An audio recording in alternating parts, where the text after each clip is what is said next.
egaa hordoftoota tokko amma guduunfataan jira. Kun haala kanaan guduunfannee kirrii bakka tirfii ta'e irratti maqasiidhaan murannaa jechaadha. Yeroo guduunfannu kun asitti inni jala bifa kanaatti dhaanneen jira. Adiin lama walirra jira. Kanaafuu kana walitti afransaa haala kanaan kun akkas goonee jalaan akkas baafannee sana booda akkasitti guduunfannaa jechaadha. Agartanii yeroo tokko akkas erga guduunfannee ammallee finnee akka nu jalaa hin baaneef asiin kana xalafannaa. Kanammoo kun asiin akkas jalaa wal jala xalafannee finnee ammallee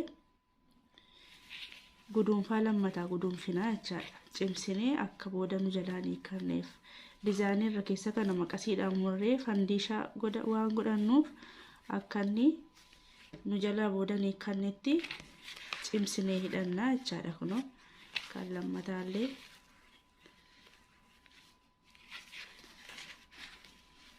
haala kanaan akkas goonee walitti guduunfannaa. Finnee ammallee kunoo asiin akkas xalafannee agartanii sirriitti mul'ata yaada akkas xalafnee asiin jalaan baafannaa. Kanallee asiin deebisnee jalatti aanuun akkasitti baafanna. Amma guduunfaa sadhumaa akkas goonee guduunfannaa jechaadha. Agartanii asirratti kana tirfii ta'e kana maqasiidhaan murraa. Kunoo haala kanaan maqasiidhaan muranna. Tole ammallee kunoo asitti inni jalaa akka nu jalaa mukanneef walitti butanna quba keenyaan nuuf gala. Kanaafuu ammallee kunoo jalaan akkas baafannee akkas goonee guduunfannaa. Finnee ammallee wantichi roga afur waan ta'eef roga itti aanuun akkas godhannee baafannaa. Kanammoo asiin akkas goonee jalaan xalafannaa jechaadha. Yeroo akkas wal jalaan yeroo lama xalafannu jalli kaartoonii yaani jalli kanaallee dizaayinii kanaan nuuf baasa jechaadha. Kunoo inni lammaffaa jala maraa jiru isa kana nuuf ta'a. Bifa kanaa dizaayinii kanaan nuuf baasa. Karra nama dhaarummoo kunoo ganaa adii kanarraa akkasitti mummurree maqasiidhaan fandiishaa godhannaa jechaadha. Siniif gala hidheetanii yaada. Ammallee guduunfaa keenya kirriin keenya jalaa akka nu walitti makanne yoo walitti makate booda dizaayinii isaa dudduubaan nu jalaa hokkisuu danda'a waan ta'eef jala isaa akka nu jalaa makanne sirriitti hubachuu qabna jechaadha.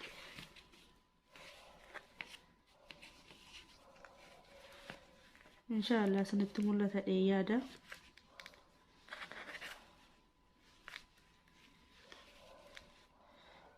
Anna lammaffaa guduunfannu jalaan yeroo nu xalafannu isa kara mirgaa kara bitaatti deebisnee isa kara bitaa immoo kara mirgaatti deebisnee guduunfannaa jechaadha. Jalaan isa yeroo lammaffaa xalafannu amma finnee asiin akkasuma gashannaa. Yeroo akkas goonu kun akkas yeroo guduunfannee kaanu asiin tokko akkas xalafannaa fudhannaa. Deebisnee kan ammoo asiin kara bitaatiin akkas xalafanna. Agartanii kana booda akkas goonee guduunfanna.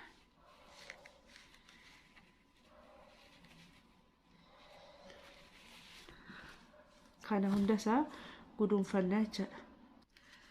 Egaa hordoftoota koo kana haala kanaan guuttadheen jira guduunfeetanii haala kanaan amma kanatti aansuudhaan haala kamiin akka dizaayinii fandiishaa yookiin fishaalee jedhamu kana haala kamiin akka itti baafannu sinitti agarsiisaa jechaadha. Kana maqasiidhaan wanti nu rakkisu hin jiru. Kirrii adii kanarraa qixxeessaa akkas maqasiidhaan qofa murachuudha.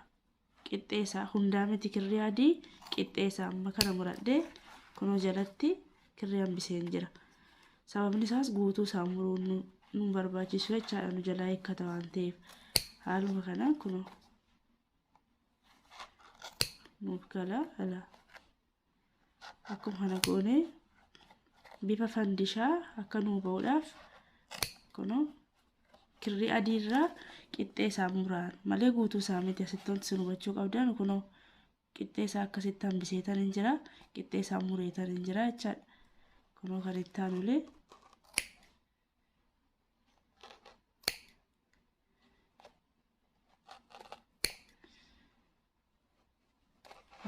haaluma kanaan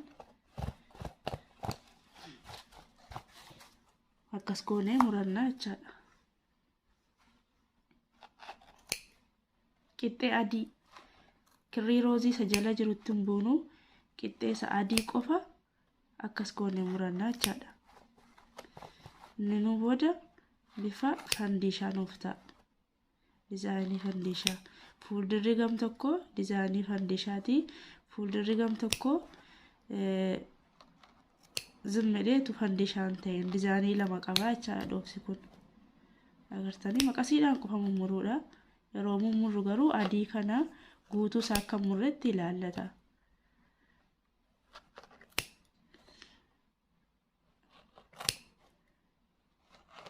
Adii isaarraa hambisaa akkasuma goonee qixxee isaa muruudha jechaadha. Agartanii egaa haala kanaan kar tokko muradheen jira.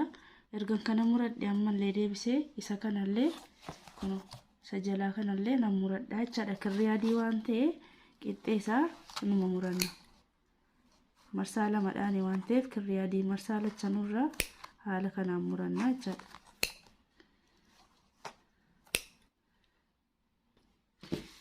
Egaa erga haala kanaan kana godhannee fixnee amma kan nu hafu akkas naanneessinee asiin dudduubarraan kana akkas goonee kutuudha jechaadha. Bakka sirratti marree kana jechuun kunoo bakka sirra akkas walitti qabsiifanne kana dudduubaan murraa jechaadha. Haala kanaan akkasitti murra. Egaa gumiin keenya irraa kana fakkaata. Baay'ee tokko salphaadha, baay'ee tokko yeroo leenu jalaan fudhatu. Ana bichuusii amma kana kan na turse sababa kaartooniidhaan ta'eedhaa fi kaartooniin koo bicuusii laafaa waan ta'eef kanaaf yeroo natti fudhate malee daqiiqaa 5tti waan fedhe dha'achuu ni dandeenya jechaadha.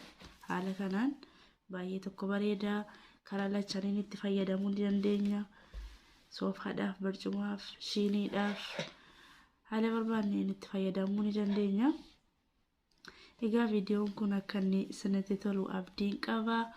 Hanga viidiyoo biraatiin walitti deebinutti turtii gaarii. Like, share, subscribe, comment gochuun na jabeessa. Gaaffii qabdanullee commentiidhaan na gaafadhaa. Isiniif deebisuudhaaf qophiidha. Hanga viidiyoo biraatiin walitti deebinutti turtii gaarii.